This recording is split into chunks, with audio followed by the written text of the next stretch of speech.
Bonsoir à tous. À la une de ce journal, un coup de tonnerre sous le ciel du football camerounais. Après 4 ans d'impasse et de crise, la FIFA frappe du poing sur la table. Elle vient de balayer l'équipe Tombi Aroko et met sur pied un comité de normalisation au sein de la Fédération camerounaise de football. Quelles sont les implications d'une telle décision de la FIFA et ce retour à la case départ peut-il avoir un impact sur l'organisation de la CAN 2019 prévue au Cameroun? Quelles sont les réactions des acteurs de cette crise au sein des milieux du football camerounais? Analyse, décryptage et témoignages exclusifs pour décoder cette actualité brûlante au Cameroun. Et le problème des indemnisations qui bloquent l'autoroute Yaoundé-Simalène. Le ministre du Développement urbain a été confronté à la dure réalité des populations qui refusent de libérer les emprises, déplorant l'absence de leurs indemnisations pourtant prévues dans le cadre de ce projet. Enquête sur la route, l'autoroute Yaoundé-Simalène, au cœur de ce journal.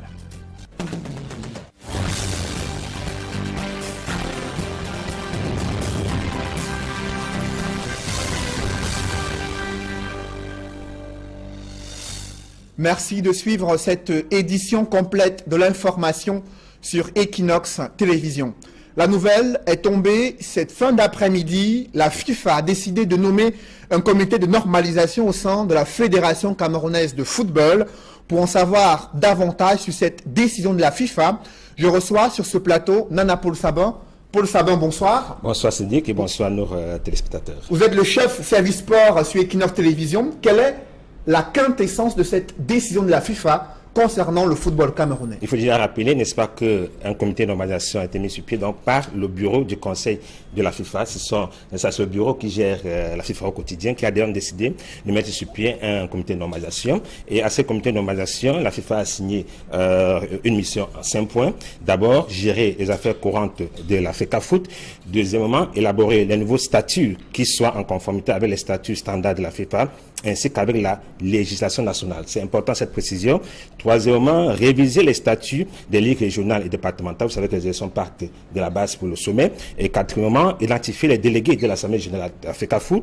Et en 5e et dernier point, organiser les élections d'un nouveau comité exécutif de la Fédération camerounaise de football. Il faut noter que ce comité de normalisation a un mandat de 6 mois et permettez que je dise, n'est-ce pas, que toutes ces décisions prises par la FIFA sont les conséquences de l'impasse dans laquelle nous sommes entrés après les décisions prises par le tribunal arbitral de sport et sur le plan national par la chambre d'arbitrage du comité national sportif et olympique du Cameroun. Alors quelles sont les autres implications de la mise en place d'un nouveau comité de normalisation au sein de la FECAFOOT? Simplement parce que le président Tombi Aroko et ses pairs du comité exécutif vont donc céder la place, n'est-ce pas, aux membres du comité de normalisation qui sont nommés dans les jours qui suivent. Il faut dire, n'est-ce pas, que la FIFA a simplement mis sur pied, a justement rendu public la décision qui met sur pied dans un comité de normalisation, mais les membres ne sont pas encore nommés. La FIFA a précisé que, n'est-ce pas, elle effectuera une mission au Cameroun pour enfin décider de nommer, de désigner les membres qui vont constituer ce comité de normalisation. Et la FIFA fait la précision que c'est en conformité des statuts, n'est-ce pas, de la CAF et également de la FIFA, qui va donc désigner les membres de ce comité avec la CAF. Il faut dire, n'est-ce pas, que le dernier comité de normalisation dirigé par Joseph Ona en 2013, n'est-ce pas, les membres avaient été nommés après une concertation entre la FIFA et le gouvernement. Cette fois-ci, la FIFA a décidé de mettre de côté le gouvernement pour choisir elle-même, en collaboration avec la CAF, les membres qui vont donc diriger ce comité de normalisation. Mais si la FIFA fait une mission au Cameroun, certainement c'est pour rencontrer en coulisses les membres du gouvernement camerounais, surtout que la FIFA a décidé depuis un certain temps, et le président de la CAF ne cesse de marteler qu'ils ne peuvent pas gérer la CAF sans les hommes politiques. Justement, c'est une question qui taraude l'esprit des Camerounais. Ce retour à la case départ au sein de la famille du football camerounais, ce retour peut-il avoir un impact sur la CAN 2019 qui est prévue au Cameroun? Quand vous parlez de retour, je ne vous sais pas très bien. Retour à la case départ concernant le comité de normalisation de la FECAFOOT. Effectivement, ce comité de normalisation de la FECAFOOT nous laisse comprendre que la crise qui a déclenché en 2013 n'est pas terminée. Maintenant, la question, est-ce que cette décision aura une conséquence sur l'organisation de la CAN? Je dis tout de suite non, simplement parce que la CAN est organisée par le gouvernement camerounais. C'est la CAF qui a décidé de confier la CAN au gouvernement camerounais. Vous savez très bien qu'on ne confie pas l'organisation d'une CAN à un pays sans l'engagement du gouvernement ou alors du régime en place, de dirigeants politiques. Donc, et vous allez observer que le comité central qui s'occupe de l'organisation de la CAN sur le plan local est dirigé par le ministre des Sports et les membres d'Africa Foot font simplement partie de ce comité local. Vous comprenez donc que cette décision n'aura aucune conséquence en principe sur l'organisation de la CAN simplement parce que le comité local est dirigé par le ministre des Sports et j'imagine simplement, n'est-ce pas, que les nouveaux membres du comité de normalisation qui seront désignés vont remplacer l'équipe Tombia Roko, alors les membres actuels d'Africa Foot dans ces différents comités. Merci Nana Paul Saban pour toutes ces précisions. Si vous permettez, je vous en prie, quelques mots encore à rajouter. Effectivement, parce que les gens se posent peut-être une question, est-ce que c'est une victoire pour Abdourahmane? On va dire pas totalement, simplement parce que Abdourahmane, certes, a dénoncé, n'est-ce pas, le processus électoral en précisant que ça ne respectait pas les lois de notre pays. Et vous comprenez très bien pourquoi la FIFA a précisé dans l'émission assignée au nouveau comité de normalisation, n'est-ce pas, de réécrire les tests de l'Africa Foot en tenant compte de la législation nationale. Là, c'est une victoire pour Abdourahmane. Mais maintenant, c'est une défaite pour Abdourahmane simplement parce que Abdourahmane a exigé que le comité de normalisation, alors l'équipe Tombia Roko, n'est-ce pas, parte de l'Africa Foot pour laisser la place au comité issu de l'élection de 2009. C'est-à-dire que pour Abdourahmane, après l'indisponibilité de Iyam Mohamed, c'est plutôt John Beguiné qui devait prendre les rênes de l'Africa Foot. John Beguiné, c'est le vice-président, le premier vice-président de l'Africa Foot. Donc après l'arrestation de Iyam Mohamed depuis 2013, Abdourahmane exigeait, n'est-ce pas, que ce comité prenne en possession la gestion de l'Africa Foot et organise les élections. La FIFA a dit non et elle a décidé de remettre ses pieds. Un nouveau comité de normalisation. Il faut dire que c'est pratiquement le 3e ou 4e mandat parce que en 2013, Joseph Ouna, nommé pour un mandat de 6 mois, n'a pas pu, n'est-ce pas, terminer sa mission pendant les 6 mois. Pendant les 6 mois, simplement parce que les tests réécrits ont été contestés par Abdourahmane et d'autres membres de l'Africa Foot de l'opposition. Et on a reconduit le mandat de Joseph Ouna. Jusqu'ici, les tests sont toujours contestés par Abdourahmane, Joseph Antoine Kumbondo et autres, n'est-ce pas. Aujourd'hui, la FIFA décide de remettre sur pied un nouveau comité de normalisation pour permettre que les tests d'Africa Foot soient réformés et que tout le monde soit d'accord, tous les membres d'Africa Foot, n'est-ce pas, soient d'accord sur les nouveaux statuts. Merci Nana Paul Saban pour toutes ces précisions. Je précise que vous êtes le chef des services sports sur Equinox Télévision. Et justement, parmi les personnes, les premières personnalités à réagir après cette décision de la FIFA concernant la mise en place d'un nouveau comité de normalisation au sein de l'Africa Foot, il y a Prosper Nkuvondo qui estime que c'est une victoire concernant les différentes récriminations qu'ils avaient formulées à l'encontre des différents responsables de l'Africa Foot qui viennent d'être mis de côté et qui vont être remplacés par un comité de normalisation.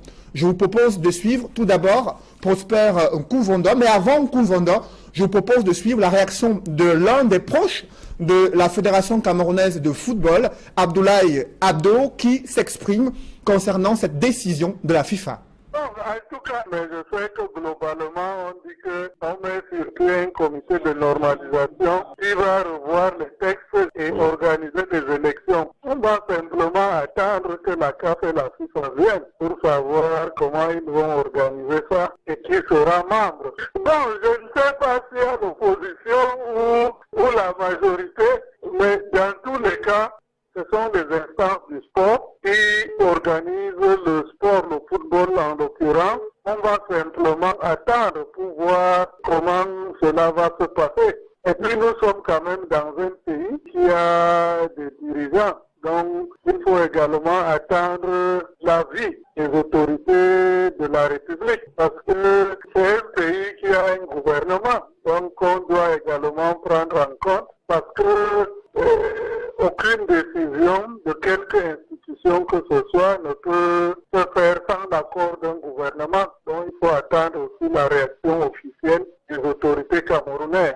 Dans tous les cas, dans le football, c'est le fair play.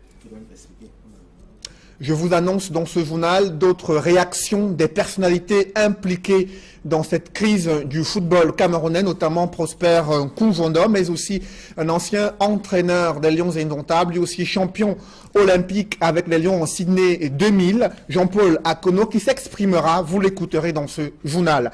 Mais avant, la réaction du haut commissaire du Canada au Cameroun, arrivé en forme de mission diplomatique, après avoir rencontré le chef de l'État cet après-midi, il s'est exprimé sur l'engagement de son pays à accompagner le Cameroun dans l'organisation de la CAN 2019. Je vous propose de l'écouter. Notre banque Exim qui est en train de travailler sur quelques projets ici au Cameroun. D'abord, rénovation de la stade de réunification à Douala et les autres stades d'entraînement à Bafoussam. Donc c'est un projet d'une valeur de plus que 100 millions de dollars américains. À présent, concernant cette décision de la FIFA qui met en place un nouveau comité de normalisation au sein de la FECAFOOT, je vous propose de suivre la réaction de Jean-Paul Akono, ancien entraîneur des Lions Indomptables. Nous y reviendrons au cours de ce journal. Concernant ces chantiers de la CAN 2019, comment les ouvriers s'activent déjà sur le stade Mbappé-Lépé qui doit servir de stade d'entraînement pour les différentes équipes attendues ici au Cameroun en 2019 dans le cadre de la CAN. Évocation dans ce reportage de Hervé Kemier et François Dikoumé. Je vous parlais donc de ce reportage concernant les infrastructures sportives qui doivent accueillir la CAN 2019. Le stade Mbappé-Lépé doit connaître une cure de jouvence dans les tout prochains jours. Les ouvriers s'activent déjà sur le site pour la réfection de ce stade qui doit servir d'espace d'entraînement pour les équipes africaines attendues pour la CAN 2019 au Cameroun. Reportage François Dikoumé et Hervé Kemier. Des coups de pioche par-ci.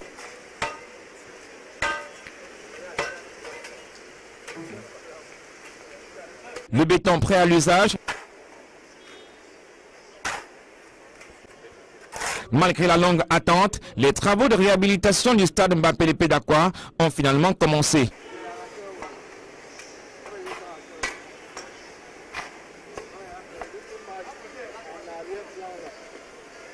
Sur le chantier, les ouvriers s'attellent d'abord à implanter la clôture avant d'installer leur matériel et le début effectif des travaux. Ce projet en gestation depuis des années va enfin se réaliser à l'occasion de la CAN 2019. Le vieux stade d'Aqua, rebaptisé stade Mbappé-Lépé d'Aqua, en hommage à la légende africaine Samuel Mbappé-Lépé, abandonné dans un état de décrépitude indescriptible, va ainsi, dans quelques jours, subir son lifting géant en vue du grand rendez-vous continental en 2019. Aucune plaque n'indique la date du début d'aménagement du stade. Les ouvriers aperçus sur le chantier n'ont pas souhaité s'exprimer. Ces derniers, disent-ils, respectent les consignes des chefs. Le stade Mbappé-Lépé d'Aqua reste ouvert au public. La mise en place de la clôture de protection du futur chantier est un indicateur que le début des travaux de rénovation est imminent. Le stade Mbappé-Lépé d'Aqua est l'un des sites retenus pour la CAN Cameroun 2019. C'est l'actualité majeure ce mercredi, la FIFA qui met sur pied un nouveau comité de normalisation au sein de la Fédération camerounaise de football. Cette information qui suscite de vives réactions à la fois sur les réseaux sociaux mais aussi parmi les acteurs du monde du football. Et à ce sujet, je vous propose d'écouter la réaction de Jean-Paul Akono, ancien entraîneur des Lions Indomptables. Une surprise, puis comme vous le voyez, je ne sais pas par quoi commencer parce que on ne s'attendait pas vraiment à ce que la FIFA réagisse ainsi. Il est vrai qu'il y avait un contentieux, évidemment, à la FECAFOOT, mais vraiment de cela à remettre en place un autre comité de normalisation est plutôt surprenant. C'est vraiment plutôt surprenant. Donc, je ne sais pas comment je peux pouvoir réagir et surtout, tel que je viens de parcourir le texte, bon, ils disent qu'ils viendront au Cameroun pour venir nommer les membres de ce comité de normalisation. Donc, ça signifie qu'on repart curieusement après les élections de 2015. Ça fait déjà pratiquement 2 ans. Après les élections de 2015, on repart à la case de départ, c'est-à-dire au point zéro. Mais je me dis que la réunion de Conakry aurait pu faire sortir, je crois que cette réunion a plutôt accouché d'une souris. Et la FIFA même, je crois que se trouvant très embarrassé, on a trouvé autre meilleure solution que de refaire un énième, n'est-ce pas, comité de normalisation en solution. Moi, je crois qu'on était presque vers la fin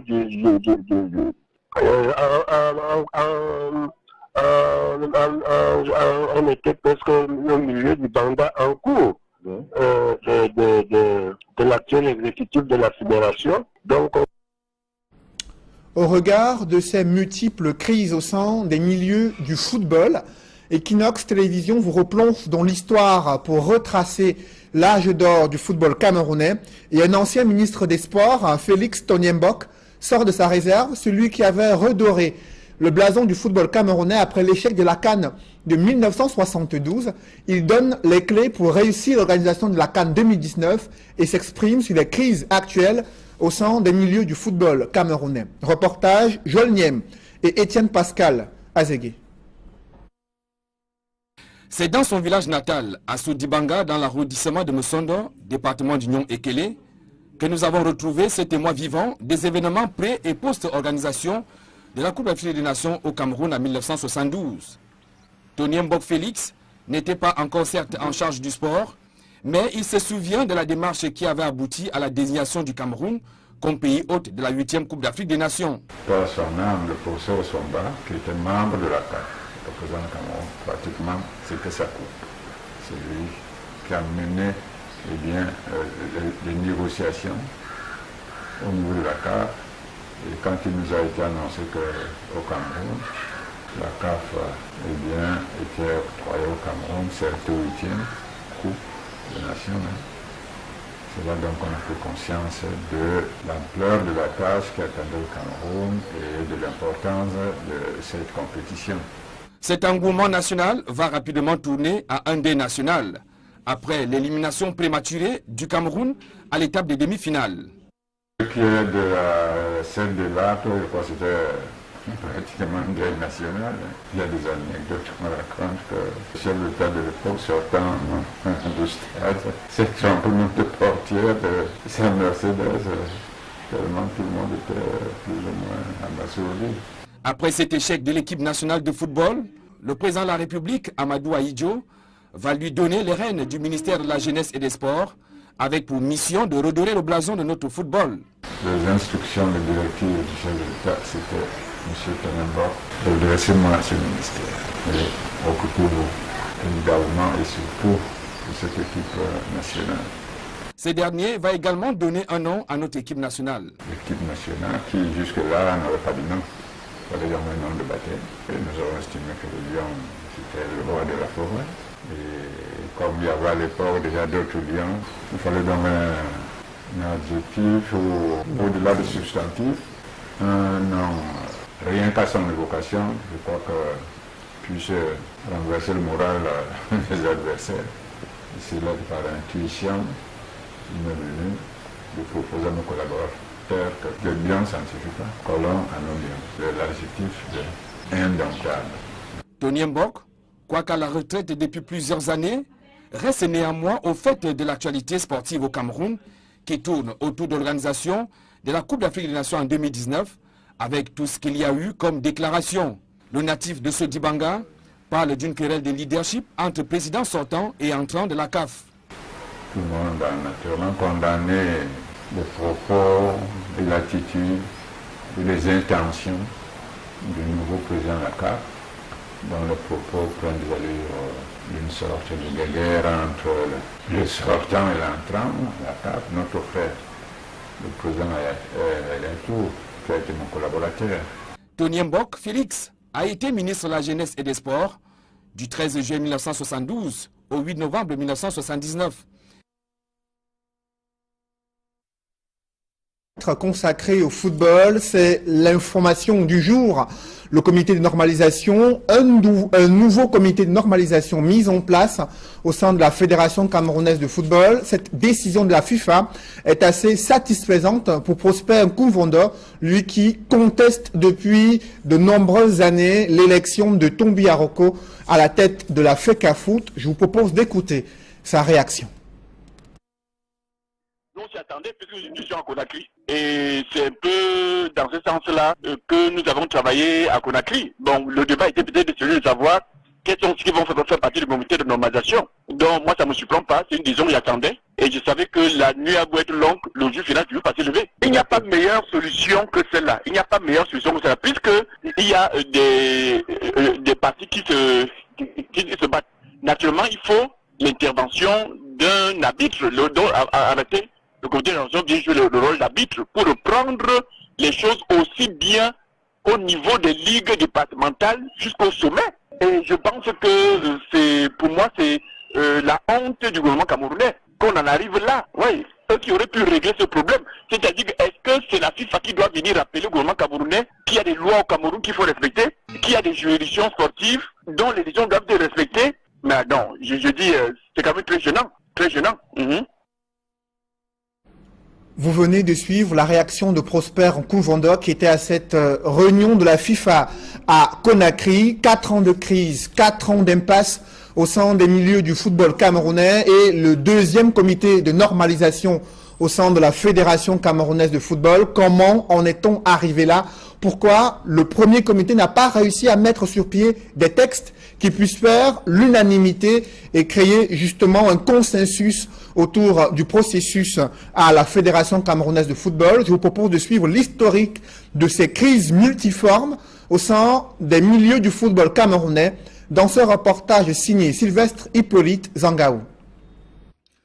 Le 22 juillet 2013, Joseph Owona, à la tête d'une équipe de 13 membres, prend les commandes de la Fédération camerounaise de football en tant que président du comité de normalisation. Cette décision de la FIFA de créer un comité de normalisation à la FECAFOOT fait suite à une crise que traverse cette fédération avec ses membres qui se bagarrent pour le contrôle de l'instance. Iya Mohamed, alors président, candidat à sa propre succession, est contesté avec son équipe par des membres tombés en disgrâce. Le gouvernement camerounais, à travers son premier ministre, organise des réunions dites de conciliation. Mais les protagonistes à la crise restent figés sur leurs positions respectives. Le 19 juin 2013, alors que le premier ministre vient d'inviter les uns et les autres à mettre en place un bureau consensuel, les membres de la FECAFOOT, favorables à Iya Mohamed, se retranchent à l'immeuble siège de la fédération à Tinga et organisent des élections au cours desquelles Iya Mohamed, pourtant en prison, est réélu président. Cette élection validée par la FIFA, mais le gouvernement n'y donne pas son onction. John Begeninde, le premier vice-président de l'exécutif de 2009, David Maïbi, Antoine Depadou et Sumba Yenga et d'autres dissidents décident avec l'appui des forces du maintien de l'ordre de s'installer à la FECAFOOT comme nouveau dirigeant. Le 4 juillet 2013, la FIFA, constatant cette présence policière au siège de la FECAFOOT et l'impossibilité pour les membres de la liste Iya Mohamed, dont elle a reconnu l'élection, d'y accéder, suspend provisoirement le Cameroun, pourtant engagé dans les éliminatoires de la Coupe du Monde 2014 pour ingérence du politique dans les affaires internes à la fédération. Puis décide quelques jours plus tard de lever cette suspension, mais met en place un comité de normalisation piloté par Joseph Owona. Le séjour de l'ancien ministre de la Jeunesse et des Sports à la tête de la FECAFOOT va être tout aussi tumultueux. Des membres de cette fédération affirmant que malgré son cahier de charges, il n'est pas du tout impartial et a pris sous son aile Tombi Aroko Sidiki, alors secrétaire général de la FECAFOOT et proche de Iya Mohamed. Dans cette vague de protestation, la FIFA proroge le mandat du comité de normalisation et reporte les élections programmées le 29 novembre 2014. Finalement, le 28 septembre 2015, Tombi Aroko Sidiki est élu président de la FECAFOOT. Mais le 12 novembre 2015, la Chambre de conciliation et d'arbitrage du Comité national olympique et sportif du Cameroun, suite à une plainte d'Abdourahmane Amadou Baba, Joseph Antoine Bell et Emmanuel Loga, annule l'ensemble du processus électoral à la FECAFOOT, du fait que celui-ci s'est basé sur l'article 23, en violation à la loi de 2011 relative à l'organisation et à la promotion des activités physiques et sportives au Cameroun. Mais très vite, dans un communiqué, Pierre Ismaël Bidungpat va à la rescousse de Tombi Aroko et son équipe et déclare nul et de nul effet la décision de la Chambre de conciliation.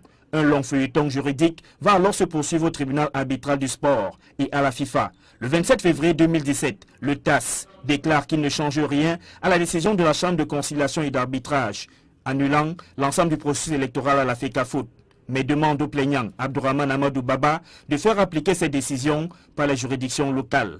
Jusque-là, à Yaoundé, l'on est resté de marbre. La FIFA, avec son nouvel exécutif, dirigé par Gianni Infantino, s'est saisi du dossier et après avoir pris son temps, a décidé ce 23 août 2017 de créer un nouveau comité de normalisation à la Fédération camerounaise de football.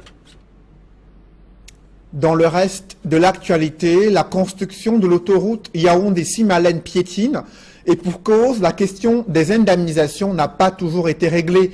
Pour des populations installées sur les emprises de la route, elles refusent de libérer ces espaces sans avoir perçu leurs droits. Le ministre de l'Habitat et du Développement urbain a été confronté à cette dure réalité ce mercredi. Élisée Bogba et Aïk Cyril. Sur le chantier de l'autoroute Yaoundé-Simalène, les engins sont en activité. Les travaux ont démarré l'année dernière. Ils devraient être bouclés fin 2018, début 2019. Mais pour l'instant, il est question de construire la bretelle qui permettra de rallier la cité capitale à la sortie du tunnel qui lui-même est déjà perceptible. À la vérité, les travaux ne se déroulent pas au rythme souhaité.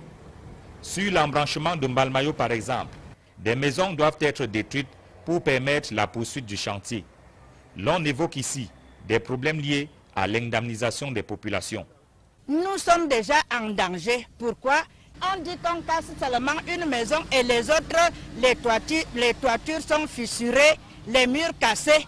C'est cette doléance que j'ai demandé à monsieur le ministre, que c'est lui qui représente monsieur le président Paul Biya, notre président de la République.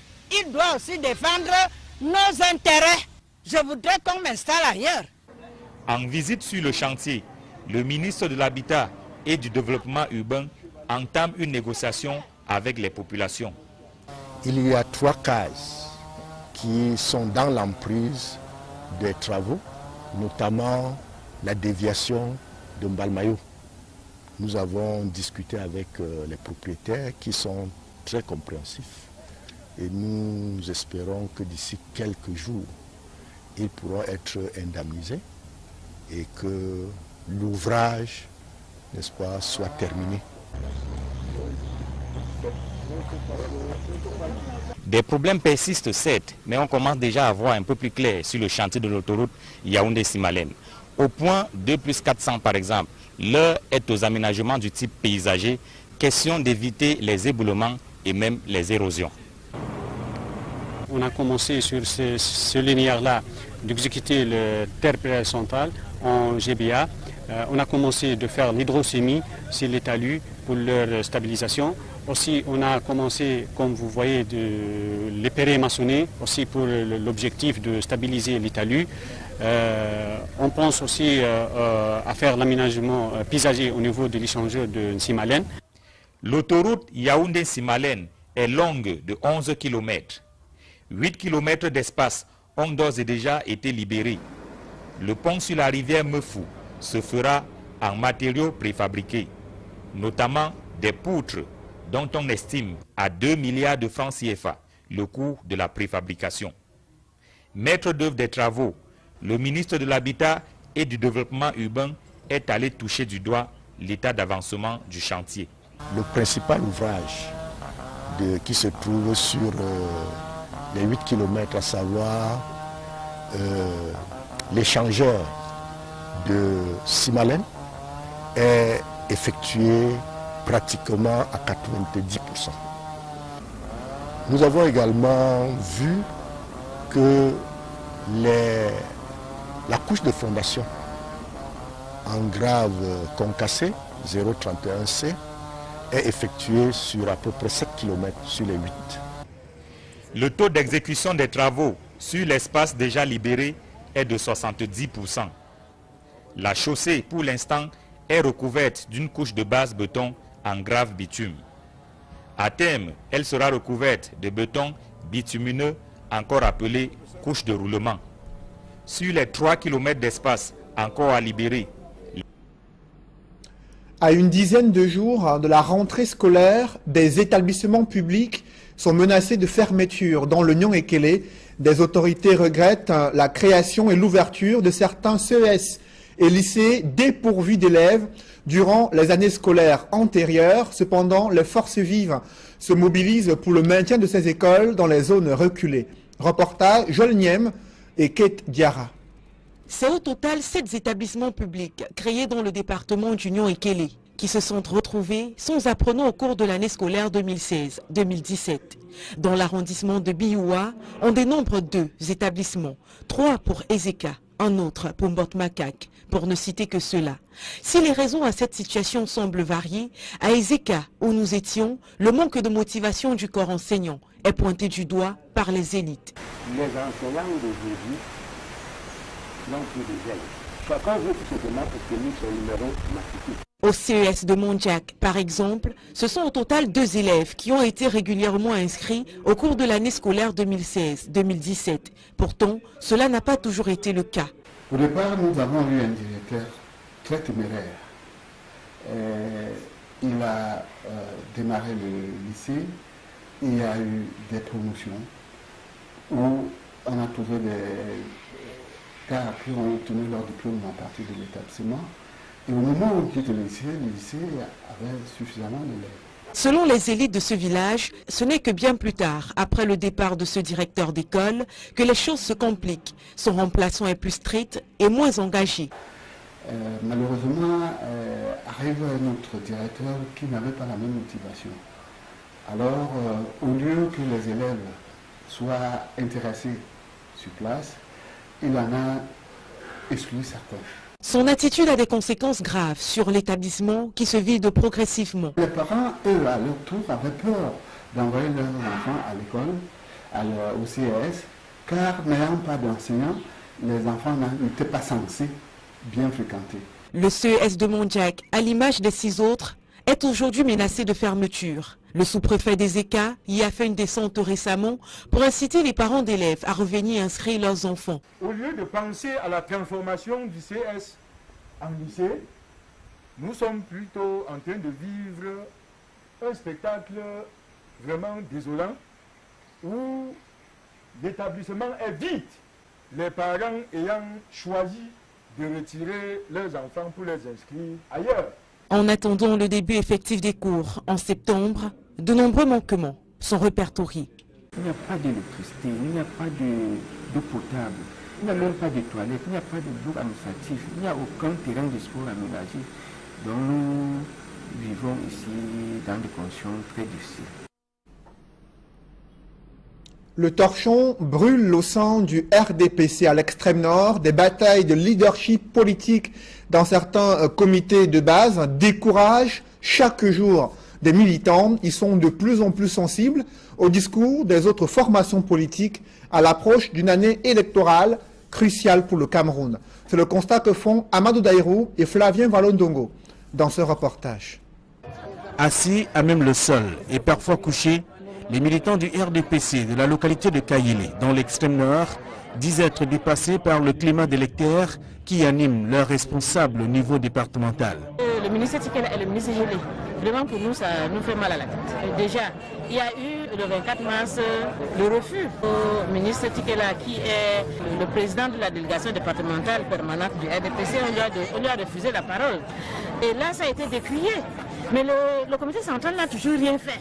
Il y a eu la tenue de la conférence de section ici, où on n'a même pas invité la commission départementale permanente du RDPC. Et ça continue donc comme ça. Cela a davantage été visible lors du séminaire de formation des militants de base dans la localité de Kayélé. Ces derniers, désemparés, pensent que cette attitude aura un impact négatif lors des prochaines échéances politiques. Ils sont dépassés de voir des grandes élites, des hommes politiques à la tête de leur parti qui se déchirent. Les conséquences pour 2018, si ça continue comme ça, ça veut dire qu'il y aura un découragement de la base. Et si les militaires sont découragés, vous pensez qu'il y a le résultat? Il n'y aura pas le résultat. Mais nous ne serons pas toujours là en train de tricher. Hein? On ne gagne pas les élections. Il faut payer. On ne fait pas ceci, il faut faire ceci. Est-ce qu'on va continuer comme ça? Certains militants, exaspérés de vivre le spectacle désolant, qui ne trouvent pas de solution au niveau du sommet du parti, pensent qu'il est temps de voir ailleurs. Il y a une réunion aujourd'hui, vous venez. Demain, s'il y a une autre réunion, vous ne trouvez pas ce que vous avez rencontré hier. Est-ce que c'est normal? C'est une façon de se déchirer et on risque de perdre les militants. Les militants révoltés par ce comportement pensent que le fait d'occuper une fonction élitiste au sein de l'administration camerounaise ne devrait pas susciter du zèle chez les encadreurs. Si nous sommes tous des camarades, qu'on soit ministre, qu'on soit cultivateur, qu'on soit éleveur, nous sommes tous pareils. Une voix, c'est une voix. Donc, il ne faut pas privilégier les gens parce qu'ils sont au gouvernement, il ne faut pas privilégier les gens parce qu'ils sont dans des hauts postes de responsabilité. Nous avons besoin de la base. Et tant que ce n'est pas résolu, vraiment, qu'on ne soit pas surpris du résultat qu'on aura aux élections futures.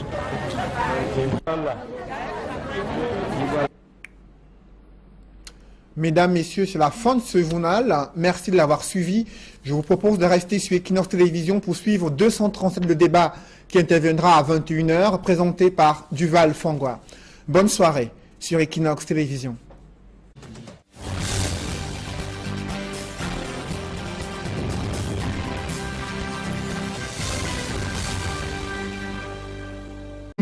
Jean-Paul Akono qui s'exprimera, vous l'écouterez dans ce journal.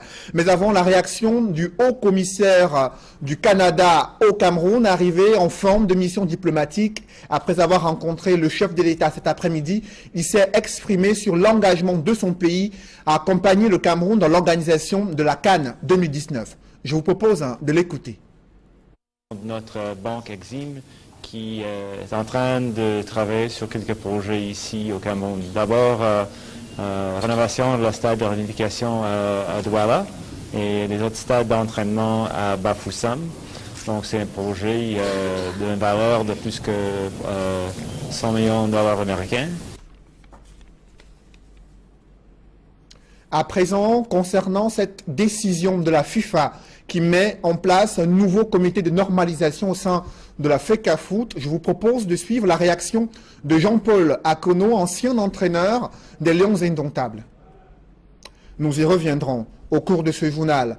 Concernant ces chantiers de la CAN 2019, comment les ouvriers s'activent déjà sur le stade Mbappé-Lépé qui doit servir de stade d'entraînement pour les différentes équipes attendues ici au Cameroun en 2019 dans le cadre de la CAN. Évocation dans ce reportage de Hervé Kemier et François Dikoumé. Je vous parlais donc de ce reportage concernant les infrastructures sportives qui doivent accueillir la CAN 2019. Le stade Mbappé-Lépé doit connaître une cure de jouvence dans les tout prochains jours. Les ouvriers s'activent déjà sur le site pour la réfection de ce stade qui doit servir d'espace d'entraînement pour les équipes africaines attendues pour la CAN 2019 au Cameroun. Reportage François Dikoumé et Hervé Kemier. Des coups de pioche par-ci.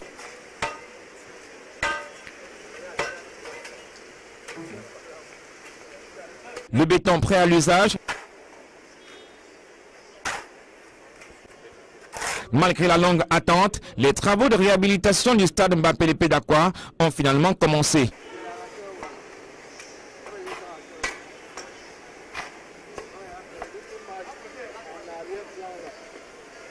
Sur le chantier, les ouvriers s'attellent d'abord à implanter la clôture avant... Maintenant, la question, est-ce que cette décision aura une conséquence sur l'organisation de la CAN?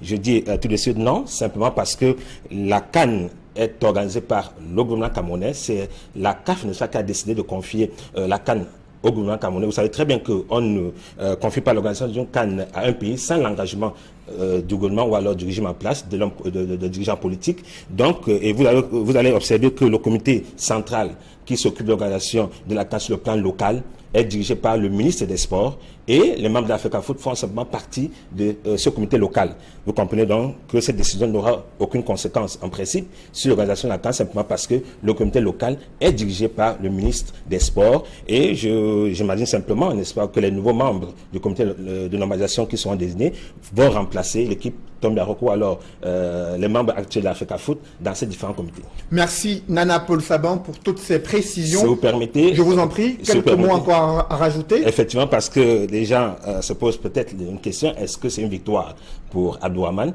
On va dire pas totalement, simplement parce que Abdourahmane, certes, a dénoncé, n'est-ce pas, le processus électoral en précisant que ça ne respectait pas les lois de notre pays. Et vous comprenez très bien pourquoi la FIFA a précisé dans l'émission assignée au nouveau comité de normalisation, n'est-ce pas, de réécrire les tests de l'Africa Foot en tenant compte de la législation nationale. Là, c'est une victoire pour Abdourahmane. Mais maintenant, c'est une défaite pour Abdourahmane, simplement parce que Abdourahmane a exigé que le comité de normalisation, l'équipe Tombi Aroko, n'est-ce pas, parte de l'Africa Foot pour laisser la place au comité issu de l'élection de 2009. C'est-à-dire que pour Abdourahmane, après l'indisponibilité de Iya Mohamed, c'est plutôt John Beguiné qui devait prendre les rênes de l'Africa Foot. John Beguiné, c'est le vice-président, le premier vice-président de l'Africa Foot. Donc après l'arrestation de Iya Mohamed depuis 2013, Abdourahmane exigeait, n'est-ce pas, que ce comité prenne en possession la gestion de l'Africa Foot et organise les élections. La FIFA a dit non et elle a décidé de remettre ses pieds un nouveau comité de normalisation. Il faut dire que c'est pratiquement le 3e ou 4e mandat parce que en 2013, Joseph Ouna, nommé pour un mandat de 6 mois, n'a pas pu, n'est-ce pas, terminer sa mission pendant les 6 mois. Pendant les 6 mois, simplement parce que les tests réécrits ont été contestés par Abdourahmane et d'autres membres de l'Africa Foot de l'opposition. Et on a reconduit le mandat de Joseph Ouna. Jusqu'ici, les tests sont toujours contestés par Abdourahmane.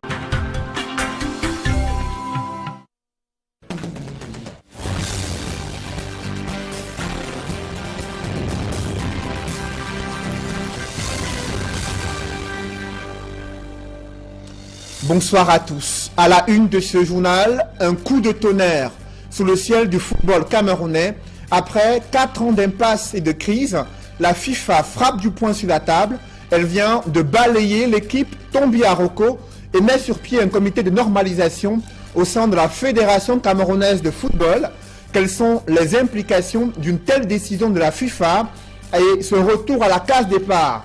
Peut-il avoir un impact sur l'organisation de la CAN 2019 prévue au Cameroun? Quelles sont les réactions des acteurs de cette crise au sein des milieux du football camerounais? Analyse, décryptage et témoignages exclusifs pour décoder cette actualité brûlante au Cameroun. Et le problème des indemnisations qui bloquent l'autoroute Yaoundé-Simalène. Le ministre du Développement urbain a été confronté à la dure réalité des populations qui refusent de libérer les emprises, déplorant l'absence de leurs indemnisations pourtant prévues dans le cadre de ce projet. Enquête sur la route, l'autoroute Yaoundé-Simalène, au cœur de ce journal.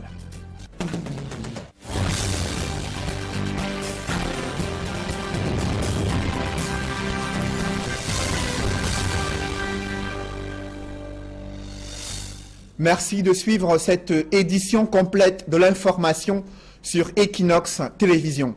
La nouvelle est tombée cette fin d'après-midi. La FIFA a décidé de nommer un comité de normalisation au sein de la Fédération camerounaise de football.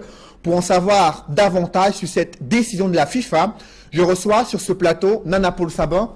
Paul Saban, bonsoir. Bonsoir Cédric et bonsoir nos téléspectateurs. Vous êtes le chef service sport sur Equinox Télévision. Quelle est la quintessence de cette décision de la FIFA concernant le football camerounais? Il faut déjà rappeler, n'est-ce pas, qu'un comité de normalisation a été mis sur pied donc, par le bureau du conseil de la FIFA. C'est le bureau qui gère la FIFA au quotidien qui a d'ailleurs décidé de mettre sur pied un comité de normalisation. Et à ce comité de normalisation, la FIFA a signé une mission en 5 points.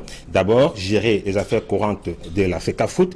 Deuxièmement, élaborer les nouveaux statuts qui soient en conformité avec les statuts standards de la FIFA, ainsi qu'avec la législation Joseph Antoine Kumbondo et autres, n'est-ce pas? Aujourd'hui, la FIFA décide de mettre sur pied un nouveau comité de normalisation pour permettre que les tests d'Africa Foot soient réformés et que tout le monde soit d'accord, tous les membres d'Africa Foot, n'est-ce pas, soient d'accord sur les nouveaux statuts. Merci Nana Paul Saban pour toutes ces précisions. Je précise que vous êtes le chef des services sports sur Equinox Télévision. Et justement, parmi les personnes, les premières personnalités à réagir après cette décision de la FIFA concernant la mise en place d'un nouveau comité de normalisation au sein de la FECAFOOT. Et il y a Prosper Nkouvanda qui estime que c'est une victoire concernant les différentes récriminations qu'ils avaient formulées à l'encontre des différents responsables de la FECAFOOT qui viennent d'être mis de côté et qui vont être remplacés par un comité de normalisation. Je vous propose de suivre tout d'abord Prosper Nkouvanda, mais avant Nkouvanda, je vous propose de suivre la réaction de l'un des proches de la Fédération camerounaise de football, Abdoulaye Abdo, qui s'exprime concernant cette décision de la FIFA. Non, en tout cas, mais je sais que globalement, on dit qu'on met sur pied un comité de normalisation qui va revoir les textes et organiser des élections. On va simplement attendre que la CAF et la FIFA viennent pour savoir comment ils vont organiser ça et qui sera membre. Bon, je ne sais pas s'il y a l'opposition ou la majorité, mais dans tous les cas, ce sont les instances du sport qui organisent le sport, le football en l'occurrence. On va simplement attendre pour voir comment cela va se passer. Et puis nous sommes quand même dans un pays qui a des dirigeants. Donc il faut également attendre l'avis des autorités de la République parce que c'est un pays qui a un gouvernement. Donc on doit également prendre en compte parce que aucune décision de quelque institution que ce soit ne peut se faire sans l'accord d'un gouvernement. Donc il faut attendre aussi la réaction officielle des autorités camerounaises. Dans tous les cas, dans le football, c'est le fair play. Je vous annonce dans ce journal d'autres réactions des personnalités impliquées dans cette crise du football camerounais, notamment Prosper Nkouvanda, mais aussi un ancien entraîneur des Lions Indomptables, lui aussi champion olympique avec les Lions en Sydney et nationale. C'est important cette précision. Troisièmement, réviser les statuts des ligues régionales et départementales. Vous savez que les élections partent de la base pour le sommet. Et quatrièmement, identifier les délégués de l'Assemblée générale de la FECAFOOT.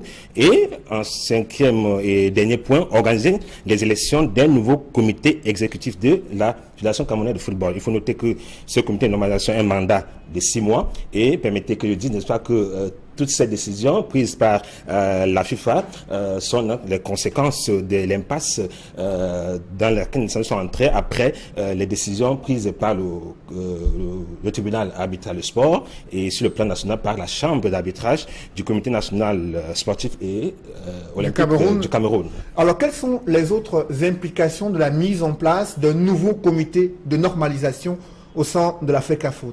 Simplement parce que le président Tombiaroko et ses pairs du comité exécutif vont donc céder la place, n'est-ce pas, aux membres du comité de normalisation qui sont nommés dans les jours qui suivent. Il faut dire, n'est-ce pas, que la FIFA a simplement mis sur pied, a simplement rendu publique la décision qui met sur pied dans un comité de normalisation, mais les membres ne sont pas encore nommés. La FIFA a précisé que, n'est-ce pas, elle effectuera une mission au Cameroun pour enfin décider de nommer, de désigner les membres qui vont constituer ce comité de normalisation. Et la FIFA fait la précision que c'est en conformité des statuts, n'est-ce pas, de la CAF et également de la FIFA, qui va donc désigner les membres de ce comité avec la CAF. Il faut dire, n'est-ce pas, que le dernier comité de normalisation dirigé par Joseph Fona en 2013, n'est-ce pas, les membres avaient été nommés après une concertation entre la FIFA et le gouvernement. Cette fois-ci, la FIFA a décidé de mettre de côté le gouvernement pour choisir elle-même, en collaboration avec la CAF, les membres qui vont donc diriger ce comité de normalisation. Mais si la FIFA fait une mission au Cameroun, certainement c'est pour rencontrer en coulisses les membres du gouvernement camerounais, surtout que la FIFA a décidé depuis un certain temps, et le président de la CAF ne cesse de marteler qu'ils ne peuvent pas gérer la CAF sans les hommes politiques. Justement, c'est une question qui taraude l'esprit des Camerounais. Ce retour à la case départ au sein de la famille du football camerounais, ce retour peut-il avoir un impact sur la CAN 2019 qui est prévue au Cameroun? Quand vous parlez de retour, je ne sais pas très bien. Retour à la case départ concernant le comité de normalisation de la FECAFOOT. Effectivement, ce comité de normalisation de la FECAFOOT nous laisse comprendre que la crise qui a déclenché en 2013 n'est pas terminée.